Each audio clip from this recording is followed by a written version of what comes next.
שלום לכולם, ברוכים הבאים לעוד סרטון. אם אתם מתכננים לטוס ללוס אנג'לס בקרוב, או שאולי אתם סתם מחפשים יעד לטוס אליו, אז הסרטון הזה בשבילכם, כי אני הולכת לשתף אתכם בטיפים מהטיסה שלי למקום המדהים והמושלם הזה. וכן, אני יודעת שאוגוסט עוד שנייה נגמר, תודה לאל, אבל חגי תשרי עוד לפנינו. אלוהים בבקשה תן לי את הכוח להתמודד עם התקופה הזאת, ובגלל זה נראה לי לגיטימי לעשות סרטון על לוס אנג'לס. אז בואו פשוט נתחיל. בואו נתחיל ממקום לישון בו. בעיקרון, רוב התקופה שלי שם ישנתי בבית של משפחה שהמשפחה שלי מכירה, אבל יום אחד לא היה לי סידור והזמנתי מקום בבד אנד ברקפסט שהיה ממש מעולה. זה מעין מקום שמעוצב בהשראה של סרטים, ובעיקרון זה בית שיש לו חדרים. אני ישנתי בחדר שהוא חיצוני לבית, הוא בחצר כאילו, אז יש ממש מלא פרטיות, והוא עולה בדיוק כמו החדרים שבתוך הבית, אז בכלל כאילו לא היה שום שאלה. ויש להם חניון ממש לידם שלא עולה כסף, וכן, בלוס אנג'לס אתם חייבים מכונית, כאילו אני לא רואה דרך להתנייד בצורה נורמלית שלא מבזבזת לכם זמן בלי מכונית. אני אשאיר קישור למטה לבד אנד ברקפסט הזה, ובעיקרון אתם יודעים שאני רק אהבה יש לי בלב ל-Airbnb, מקלידים את השם של העיר אליה אתם רוצים לטוס, תאריך התחלה, תאריך סיום, וזה מוצא לכם מלא מקומות שאתם יכולים לישון בהם. אתם צריכים לכתוב אם אתם רוצים דירה שלמה, חדר פרטי, חדר משותף עם עוד אנשים אם אתם בקטע הזה, וזה מוצא לכם מקומות עם מחירים שונים ויוטיליטיז שונים, וזה מושלם וגאוני. ואני אשאיר קישור למטה, יש לי קוד קופון למי שמעולם לא השתמש ב-Airbnb, זה נותן משהו כמו 80 שקל הנחה.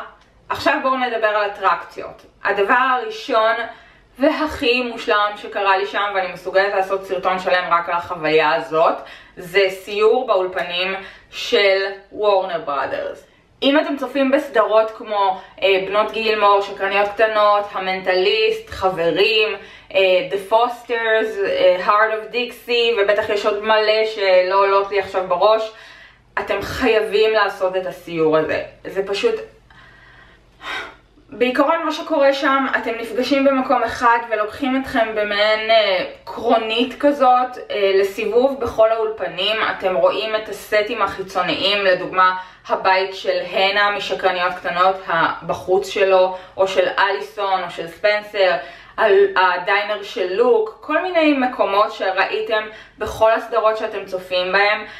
מכניסים אתכם למחסנים של הפרופס שלהם, של כל האביזרים.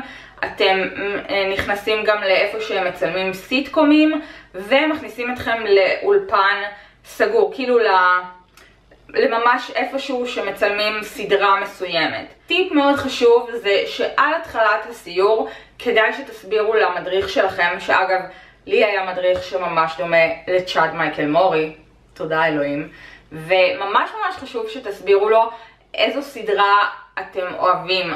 אני יודעת שמבחינתי אני אמרתי על תחילת הסיור שאני ממש אוהבת את שקרניות קטנות, ואנחנו היינו אמורים להיכנס לסט של משפחת פוסטר, The Fosters, ובגלל שלאורך כל הסיור, כל פעם כשהוא הזכיר את שקרניות קטנות הוא ראה אותי כזה,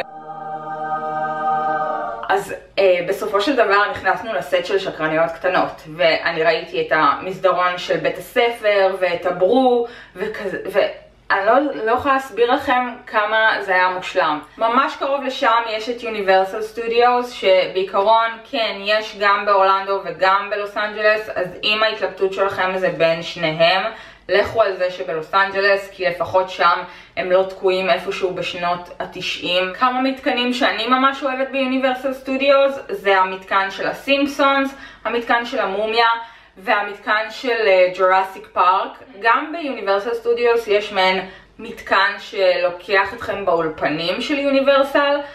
אני הגעתי לשם יום או יומיים אחרי שהייתי בוורנר בראדרס, אז זה ממש אכזב אותי, גם בגלל שברגע שאתם עוברים ליד סט שממש מצלמים בו, אז לבחורה שעושה את הסיור אסור לה לדבר ברמקולים, אז רק מי שנמצא ממש לידה שומע על מה היא מדברת, שזה מגוחך, כי כאילו אתה פשוט יושב שם, מסתכל על מבנים, אין לך מושג מה אתה רואה, אז אני פחות נהניתי מהסיור הזה, אבל זה גם נחמד, כי זה נותן לכם קצת הצצה, ושם מצלמים את מינדי, שאתם יודעים שמינדי קלינג היא אהבת חיי. אני רוצה להאמין שרובכם, אם לא כולכם, צופים גם בכל מיני יוטיובריות אמריקאיות שגרות בלוס אנג'לס והחיים שלהם מושלמים.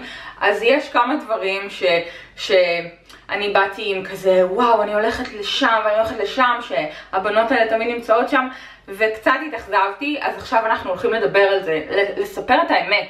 בואו נתחיל מ-In and Out. זה רשת ההמבורגרים כזאת, סוג של מקדונלדס שכזה, שכולם כל כך עפים עליה.